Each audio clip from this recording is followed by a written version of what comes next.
عزتمندو السلام علیکم. زه ټولو کې اول خو د خپله ښه د قومي وطن پارټۍ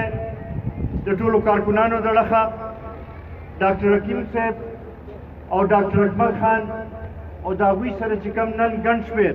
عزتمند مشران موږ سره په قومي وطن پارټۍ کې شامل شو، هغوی ته هرکلی وایم او دا یقینداني وله ورکوم چې هغوی یو صحیح فیصله کړې ده. انشاءالله یو ځای به د پښتون قام د ترقۍ د سوکالۍ لپاره یو ځای به جدوجہد به کوو او انشاءالله دا قام به د ترقۍ په لار روانو به انشاءالله. عزتمندو ما نه مخکې ډاکټر صاحب هم خبرې وکړې، نورو ملګرو هم خبرې وکړې. که موږ وګورو نو بنیادي طور باندې پښتانه ډېر ځپلي شوي دي، خو خصوصا که زه ووایم د تېر 9.5 کالو نه چې زموږ په دې صوبې کې د تحریک انصاف په شکل کې حکومت راغلی دی او بیا تقریبا د 2.5 کالو نه د ټول ملک په سطح د تحریک انصاف حکومت راغلی دی. په دې تحریک انصاف په حکومت کې خصوصا د پښتنو په مسلو کې اضافه شوې ده. پښتانه مخکې ډېر پسپانده وو، د پښتنو په مسلو کې د دې موجوده حکومت د رویې د وجې نه نور هم اضافه شوې ده. اول 15 کاله چې د تحریک انصاف حکومت و نو په هغې کې دوی به دا بانه جوړوله چې چونکې مرکز کې حکومت د بل چا دی نو مونږ دلته کې هغه شانتې مسایل نشو حل کولی، ترقي نشو کولی او د هغې د وجې نه رکاوټونه مونږ ته اچولي کېږي. خو چې نن مونږ وګورو نو د مرکز په سطح هم د هغوی حکومت دی، په صوبې کې هم د هغوی حکومت دی.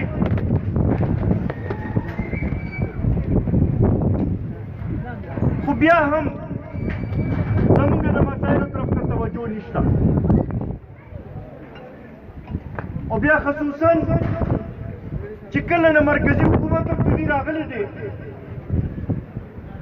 نو چې څنګه کوم طریقې سره په ګرانۍ کې اضافه شوې ده،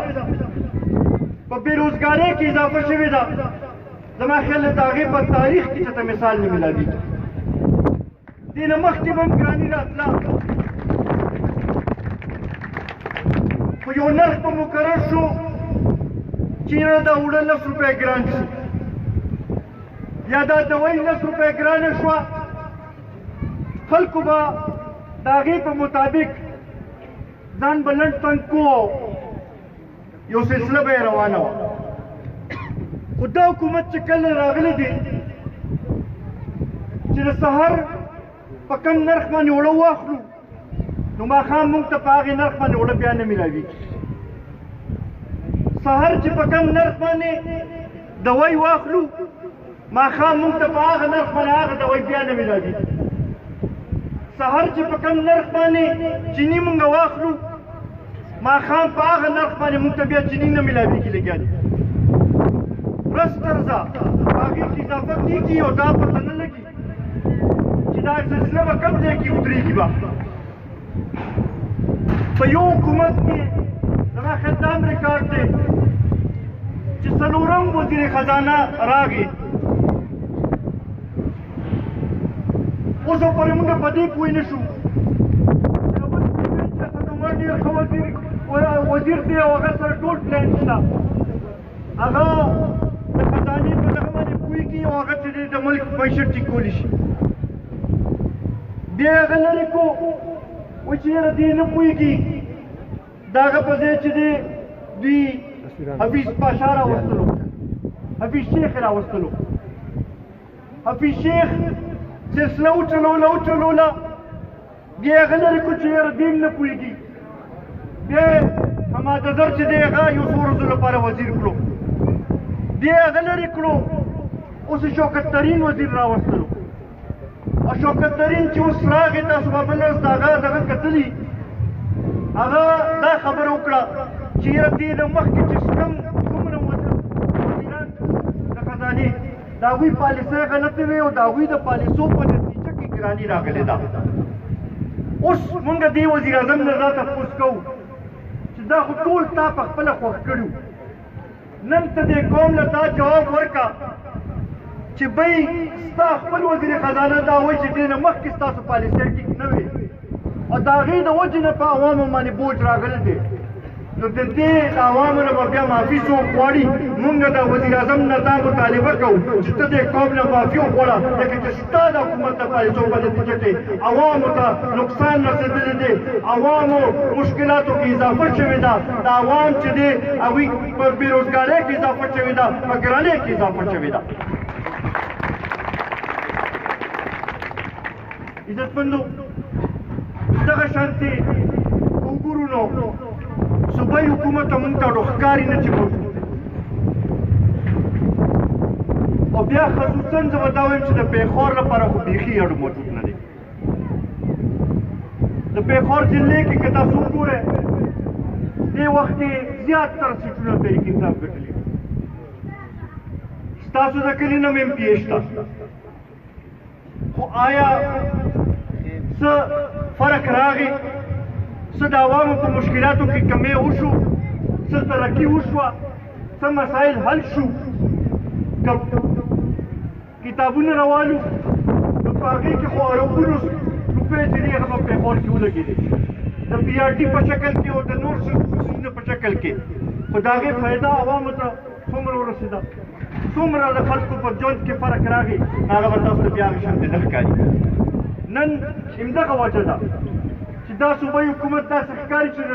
اسلام آباد نه په ریموټ کنټرول باندې چلولی کېږي لګیا دی او دلته کې اړو حکومت موجود نه دی همدغه وجه ده چې پښتنو کې رسم رضا مایوسي کې اضافه کېږي لګیا ده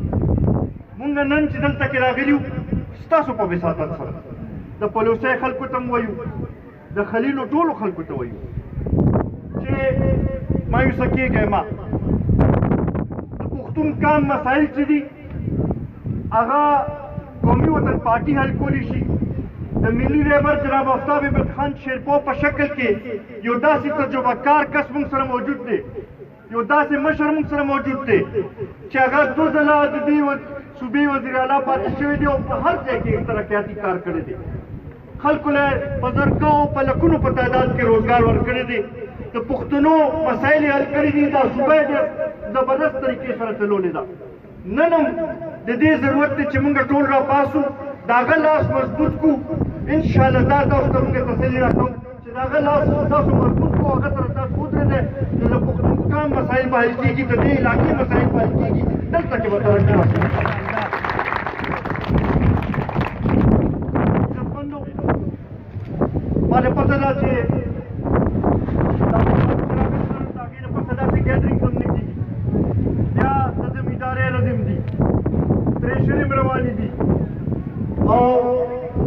په دې حالاتو کې په دومره ګڼ تعداد کې چې تاسو دلته کې راغلی زه ستاسو ډېر زیات مشکور یم د ډاکټر صاحب ټیم ډېر زیات مشکور یم دا پروګرام زموږ د روژې نه مخکې خبر روانه وه او څه پکې د دې مشکلات وو څه زموږ نه زیات وو بیا پکې روژه راغله د هغې نه پس دا پروګرام چې نن موږ وټاکلو نو زه ډېر دا یو شروعات وشو انشاءالله زما دا یقین دی چې دلته کې به کوشش به کوو به دې نه مخکې بلال خان هم دلته کې موږ سره شامل شي یو ځای مشترکه به راپاسو به کور په کور کوڅه په کوڅه حجره په حجره به ګرځو به خلک به دې خبرې ته قایل کوو